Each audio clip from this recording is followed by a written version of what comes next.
Bonjour, nous poursuivons notre apprentissage autour des listes. Nous allons voir comment on peut supprimer des éléments dans une liste. Nous avons notre liste fruits qui est toujours rayée. Nous voulons y ajouter d'autres éléments, nous disons banane. Essayons de l'afficher. Print fruits. On a orange, citron et banane. Maintenant, pour supprimer un élément de la liste, nous allons utiliser tout d'abord la méthode remove. Nous allons utiliser la méthode remove pour supprimer ou effacer un élément spécifié de la liste. Donc, nous allons spécifier l'élément que nous voulons supprimer. Par exemple, nous voulons supprimer citron de notre liste. Il suffit tout simplement de dire fruit, qui est le nom de notre liste. Et on appelle la méthode remove. Et là, on va indiquer le mot qu'on veut supprimer, c'est citron. Si nous affichons notre liste, on a exactement une liste avec deux éléments, orange et banane. Ça, c'est la liste originale que nous avons affichée à la ligne 2.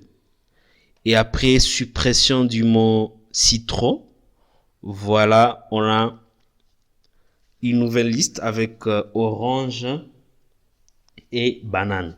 Donc, la méthode remove nous permet de supprimer un élément qui a été spécifié. Nous pouvons aussi, pour supprimer un élément, nous pouvons utiliser la méthode pop. La méthode pop, on va l'utiliser pour effacer un élément à l'indice précisé. Donc, je vais commenter la suppression qu'on a pu faire avec remove. Nous allons supprimer, par exemple, l'élément banane. Donc, ce qu'il faut faire, c'est connaître la position qu'occupe banane.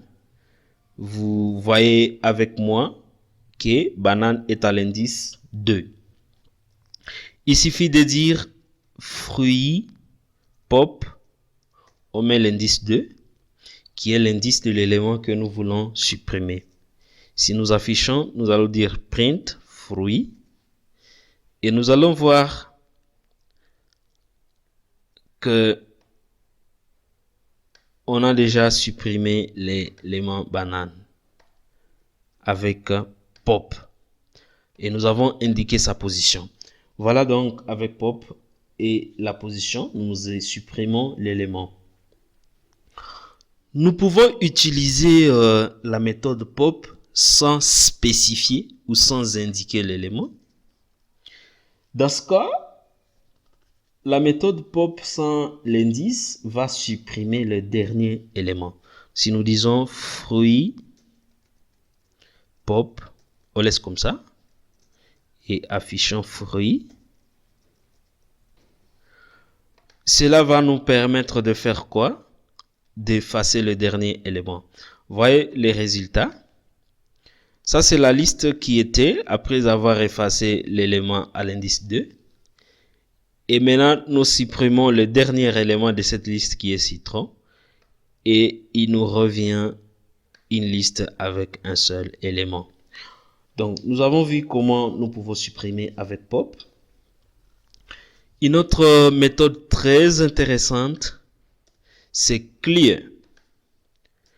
Clear, c'est une méthode qui nous permet d'effacer tout le contenu d'une liste.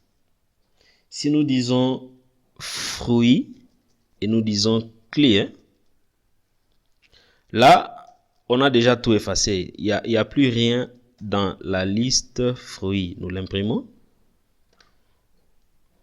Et voilà, on nous affiche seulement de crochets pour juste tout simplement nous dire qu'il n'y a plus rien dans cette liste. Et donc, nous venons de voir comment nous pouvons supprimer des éléments dans une liste.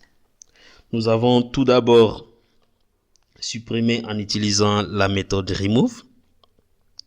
La méthode remove, nous l'avons bien indiqué, va nous permettre de retirer un élément spécifié.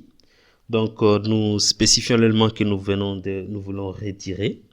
Nous avons également supprimé avec pop avec l'indice qui nous permet seulement de supprimer l'élément à la position qui a été indiquée. Et nous avons effacé avec pop sans indice pour supprimer le dernier élément de la liste. Et enfin, nous avons vu comment vider toute la liste en utilisant la méthode clear. Nous nous retrouvons dans la prochaine vidéo.